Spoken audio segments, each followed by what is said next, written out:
very good day to you. Welcome to Herman Manyora's YouTube channel this fine Thursday. My name is Jadil Kabiro for political conversations that I hope will build this country as we progress with Ruto's administration. I'm here with Herman Manyora, political analyst and commentator, also university lecturer. How are you? I'm good. Conversation today is on the National Dialogue Committee. I want to start by asking you about these 13 issues that have been set aside now. There's conversation that is going to happen, and also this follows the adoption of the committee by both houses so that the talks can be anchored into law. Talk to me about the committee working under the law now and what it means for these talks as we move forward. It doesn't make sense. First, Parliament does not require any other law, to enable it to amend the Constitution. The law is already there. And even the bipartisan talks, to the extent that they are parliamentary, they could still happen, and they could still invite Kalonzo and anybody else, and they would not need another law. This is a clearly parliamentary process. But what is laughable is the fact that they are trying to bring those 13 issues to be discussed under the law, by anchoring this thing under the law. It leaves Raila in a very awkward position. The things which Raila wanted discussed, the things which took Kenya to the streets, for which Kenyans died and property was destroyed, cannot be handled or discussed or canvassed within these talks now, now that they are anchored in law. Let me explain. Ruto was declared winner constitutionally. Yes. The dispute went to the Supreme Court. The Supreme Court affirmed Ruto's victory, and Ruto was sworn in. End of story. There can be no other legal way Of questioning the legitimacy. Ruto's presidency. It's over at the Supreme Court. So what did Raila do? He took it outside the legal provisions. He went to the streets. It's called street impeachment. When the organs of state, institutions of state like the judiciary and the rest, have failed to do that which the citizens want, have failed to impeach or to interrogate a wrong process, when you take it to the streets, you are now going outside the law and outside the Constitution. So the reason for which Raila went to the street, the things Raila went to the street for cannot be discussed at Bomas. Because Bomas is already restricting. For example, you cannot discuss Ruto's legitimacy at Bomas when it's under the law. No, you can't. So what you're saying is Ruto has basically already won when it comes to legitimacy and IEBC. You cannot question. In fact, those talks, some of the issues there cannot be discussed at Bomas. Here are the 5 thematic issues, areas that will be focusing these 13 issues. This is outstanding constitutional matters, electoral justice, entrenching funds into the constitution, establishment of state offices and fidelity to political parties and coalitions, and the law on multi-party democracy. Under outstanding constitutional matters, we have Article 43 of the Constitution, the cost of living and related issues, implementation of two-thirds gender rule, governance issues, promoting national unity and inclusivity in public appointments, and also adequate checks and balances. Let's talk about first the issue of high cost of living under Article 43. How do you discuss this under law? Is it trying to change policies, or how do you think this will happen? I basically don't understand. How do you discuss? Look here. Let us summarize this thing in a very simple way. The things for which Raila went to the streets are not at Bomas. Yes. Including high cost of living. People went to the streets to die, and people died. Property was destroyed. People have been maimed. People have lost loved ones. People have buried people. People are in hospital as we speak. It was not about those things there. It wasn't about. It was about a stolen election. Oh yeah. And the stolen election cannot be discussed at Bomas. And none of those things are discussing the stolen election. And Kenya is where it is because of stolen elections. Electoral fraud. That is a political problem in this country. Even when it comes to... And, you know, people cannot go to the streets to die just for nothing. No, they must be angry enough to go knowing they can die. Don't make a mistake. Many of the people who went to the streets know they could die. And they have said as much. You have watched them on TV, haven't you? Yeah. Saying they are ready to die. They cannot be dying to have a leader of opposition. So what are we looking at? All those things cannot. Because I wanted us to go one by one. They cannot send anybody. We can discuss them. Yeah. But they will not have sent people to the streets to die. Let's first. None of them. None of those things. You said in one of your tweets that the office of the leader of opposition utakata kabisa. What is it supposed to be? First of all, it is a square peg in a round hole. Leader of opposition sits well within a parliamentary system. Ours is a presidential system. It's not even a hybrid system. It's pure presidential. So you can't have leader of opposition. And then it also annoys the people of Kenya. You mean you sent us to the streets to die so that you can get such a stupid office? It's so bad. And this is why Raila is offending the people of this country. People could not have died so that Kalonzo Musyoka or Raila Odinga become leader of opposition. They themselves said they don't want this office, but it is part of the issues also to be discussed. So what is there. What does this mean about Ruto's We are saying it is there and it will be. If they succeed to make any changes to the constitution or whatever they will do, that one will be one of them. And they will annoy the people of Kenya. And I'm only inviting them to have some feelings for the people of this country. Yes. Is it high time we have the office of the Prime Cabinet Secretary? When we have this, what you call a presidential system, what will this mean for Ruto's power when we establish this office too? Again, you can't. You can have an elevated Matiangi, but not a Prime Cabinet something. That you cannot have. That you can only have when you have a major restructuring of governance, of the structure of governance.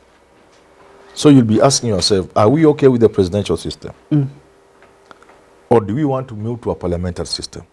And people may argue, this country is best served with a hybrid system, so that we have a president and a prime minister.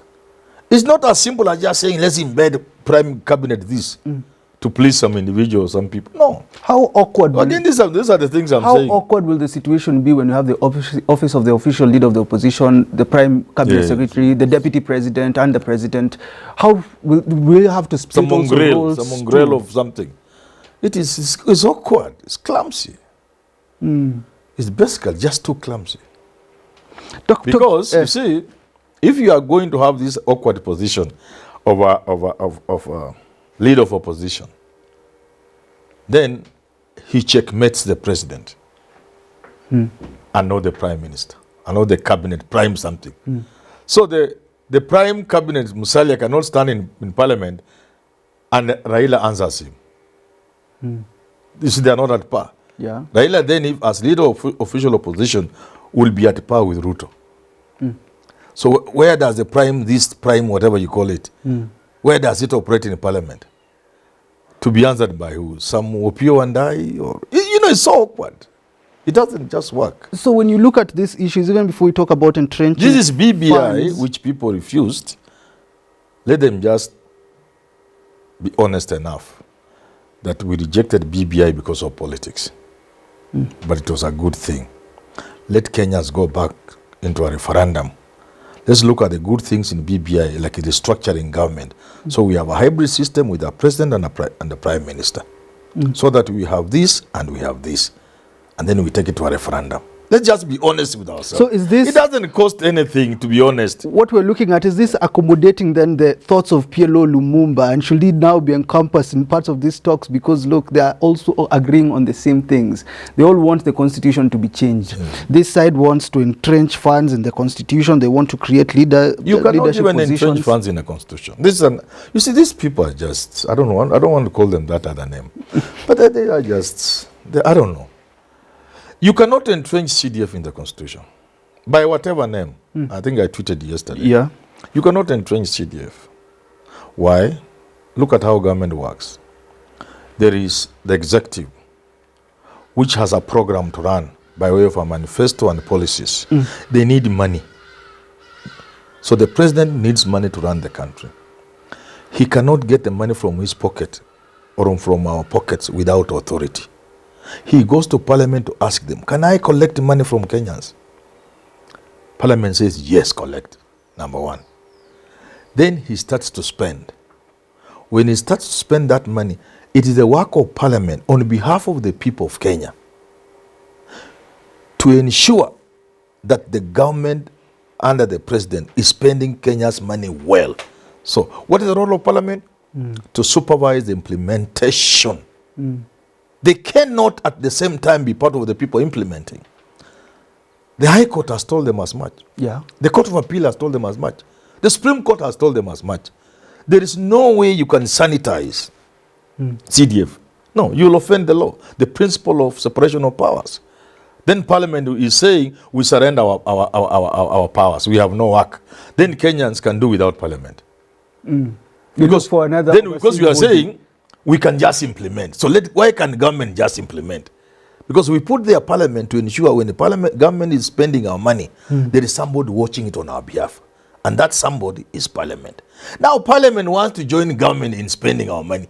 So why can't we sweep away Parliament and let the president just spend our money? Because it's not on our behalf. It's not. After all, we have elected the president. He can spend our money. We can trust he can spend our money well. We can't ask another organ like Parliament to join the president in spending our money. So it's illogical. It's actually stupid. You've used the word, but that's okay. Yes. There's also the National Government Affirmative Action Fund, the Senate Oversight Fund. All those things are not necessary. None of them is necessary. What's affirmative what? Government has policies to ensure our girls go to school. Government has policy to ensure there's no discrimination at the place of work. You'll go to jail if you discriminate a woman against a woman, if you underpay a woman because she's a woman. So what is this affirmative we are talking about? Affirmative. You give women money to go around with in the country and have women you let for as they dish checks. We must go beyond that as a country. We finally finish with restructuring and reconstitution of the IEBC, an audit of the 2022 presidential election, because you've said, look, you cannot go within the law to question something that has been already legitimized by the law. Ruto's election was affirmed by the Supreme Court. End of story. Nothing else. You cannot interrogate it. Period. You cannot interrogate Ruto's victory under the law. And that's why Kenyans went to the streets. You cannot remove people from the streets and lie to them that now we shall finish this job at Bomas. Not when it's anchored in law. If there are two things that I thought would probably be a win for Kenyans, restructuring and reconstitution of the IEBC. Wrong. And continue. Promoting national unity and inclusivity in public appointments, checks and balances. You don't need to do that. The Constitution is clear that all appointments must affirm to the gender rule. That's already in the Constitution. All appointments must present the face of Kenya. So what other law are you discussing in Bomas? If the president says he's going to have a 50-50 cabinet, 50% women, 50% men, then he doesn't even have 30% women. You go and discuss that in Bomas, you impeach him. Yeah. You impeach the president for violating the Constitution. So when you look don't go to Bomas to talk. And IBC cannot make our elections good. Many times, many of the people who have helped steal Raila's victory are people Raila put there. There have been Raila's people there. Even Hassan was Raila's person. Oswago was Raila's person. So it is as easy as buying the person who goes to the IBC. If Raila thinks Manyora is my friend and he takes me there, Manyora can as well be bought. So it's not about constituting IBC. That is why I say this country. One of the reasons why this country would collapse is we are never serious with anything. And we are allergic to thinking. We never apply our mind and our brains to anything we want to do. Why can't we ask ourselves, how will you constitute IBC to make it a solution to rigging of elections? You can't. Because anyone who's there it must go beyond IBC. And in any case, constituted IBC, you must ask serious questions that cannot be addressed within the current law. Do we need an IBC? If we need it, must it be full-time or part-time? In many countries, it is full-time, it is part-time. If it is there, must it be 9 people or 7 people?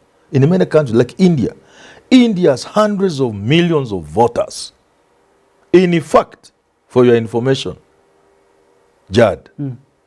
Jad. Yes. The elections officials, maklak wa kupigisha kura, maklaks peke yake wa kura India, wanashinda population ya Kenya. Yes. All of you Kenya, including children who were born yesterday, are not enough to supervise the election of India. And for many years, they have just had 3 commissioners. I may be missing the point a bit, but that's the principle is just about 3.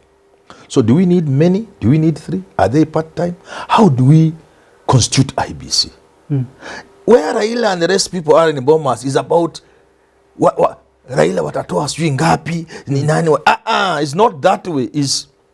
Must it be the way the law says that you have a selection panel, then appointed by the president, then that panel, then interview? Maybe that's not the case. Maybe we want political parties to be the ones to nominate commissioners. Yeah. Like we did with IPPG. Oh. The questions are too big to be answered in Bomas by that small committee. That committee cannot address the issues that this country faces today. It is too small, it is too constricted, it's too restricted, it's too confined, it's too constrained. I wish I knew more English. But that is enough. That's enough, right? To show that hiyo uwanja yao game ya Kenya haiwezi chezewa ndani. We want Old what? Old Trafford. Old Trafford. Yes. I'm a Wembley. Yeah. Okay, I think it's a good place to wrap up. Maybe you've just told Kenyans that there's no hope. There's nothing at Bomas. In Bomas. And I invite Kenyans, PLO Lumumba, Kalua, Dr. Green, I invite them to take over this process. All right. Thank you for tuning in to this conversation. Have yourself a lovely rest of your day.